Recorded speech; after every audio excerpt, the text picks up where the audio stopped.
বৈষম্যবিরোধী ছাত্র আন্দোলনের অন্যতম সমন্বয়ক হাসনাত আব্দুল্লাহর সাথে তোলা ছবি সামাজিক যোগাযোগ মাধ্যমে প্রকাশ করায় পিএবি নামের একটি সামাজিক স্বেচ্ছাসেবী সংগঠনের কার্যালয় পুড়ে দিয়েছে দুর্বৃত্তরা। এলাকায় ভূমিদস্যুতা ও মাদক বিক্রিতে বাধা দেওয়ায় ওই আগুন দেওয়া হয়েছে বলে অভিযোগ উঠেছে। আমাদের যুগ্ম সাংগঠনিক সম্পাদক গত দুদিন আগে হাসনাত আব্দুল্লাহর সাথে একটি ছবি পোস্ট করে, এরপরে দুদিন পরে আমাদের ক্লাবে আগুন।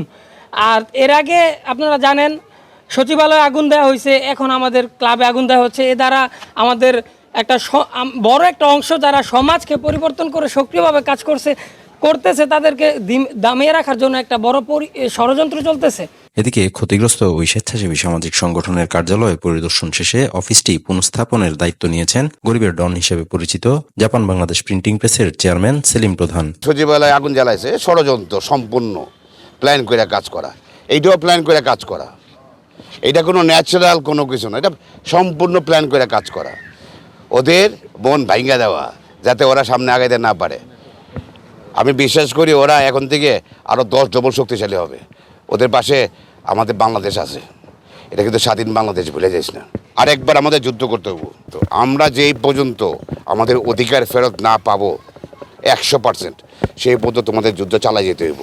শনিবার দুপুরে রূপগঞ্জের ভুলতা এলাকায় প্রগতি অ্যাসোসিয়েশন অব বাংলাদেশ পিএবি এর প্রধান কার্যালয় পরিদর্শন শেষে সংগঠনে জড়িতদের অভয় দিয়ে সাহস যোগান ডন সেলিম। এ সময় সংগঠনের একাধিক সদস্যরা অন্যায়ের বিরুদ্ধে সেলিম প্রধানের সর্বাত্মক সহযোগিতা ও পিএবি এর পাশে থাকার আহ্বান জানান।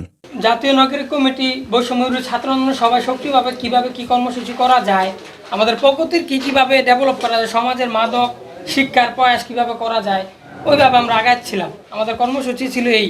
আমাদের যুগ্ম সাধারণ সম্পাদক আমাদের গত 2 দিন আগে হাসনাত আব্দুল্লাহর সাথে একটা ছবি তুলে পোস্ট করছিল। পর আজকে আমরা আমাদের পরিস্থিতি এই জায়গায় দাঁড়ালো যে আমরা যেভাবে নতুন একটা সমাজ গড়ার পথে একত্রিত হয়েছিলাম, বাট আমাদের গতিকে বারবার বাধাগ্রস্ত করার জন্য বিভিন্ন মহল সক্রিয়ভাবে কাজ করতেছে পিছন থেকে।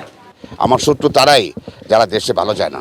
রূপগঞ্জ কিন্তু বলে রাখছি, রূপগঞ্জ একটা পরিবার, এই পরিবারে কোনো খারাপ লোক থাকতে পারবো না। আমার যুদ্ধলে যারা ক্রিমিনাল কাজ করে সবার বিরুদ্ধে, যেই থাকস তুই, যেই দল থাকস, আমার কিচ্ছু আসে যায় না।